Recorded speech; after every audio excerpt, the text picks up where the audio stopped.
Welcome to Newspresso. Here is the top story in the past 6 hours. Still, even a single large carp can wreak havoc on native species and ecosystems. The discovery marked the third time a grass carp has turned up in Canadian waters since 2013. Commercial fishers near Sarnia had caught 2 of them in 2017 and 2018, both of which turned out to be sterile as well. Over the past decade, the DFO's Invasive Carp program has removed 34 grass carp from the Canadian side of the Great Lakes. These carp belong to a group that also includes black, byhead, and silver carp, all of which were initially introduced to the southern United States to battle invasive weeds.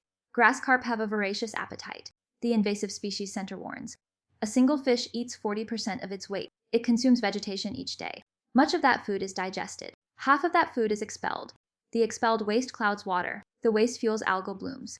10 carp per hectare decimate wetland plant life. Half of the wetland's plant life is lost. That loss hurts aquatic plants. It reduces nursery habitats for fish. It darkens waters for swimmers. It undermines the health of entire ecosystems. The problem is growing beyond Canada. In the US, grass carp have begun reproducing. They are now in rivers that feed into Lake Erie. If spread continues, 33 fish species could be at risk, and 18 bird species could be at risk. This mirrors other invasive incidents worldwide. In Australia, a Mary River cod choking on a tilapia. In Maryland, fish forced dam operators to intervene. The Great Lakes have long wrestled with sea lampreys. In response, the DFO conducts surveys. They conduct surveys on high-risk Canadian waterways. They teach the public how to spot new sightings. The 2024 season opens on June 6th, coinciding with the start of the fishing season.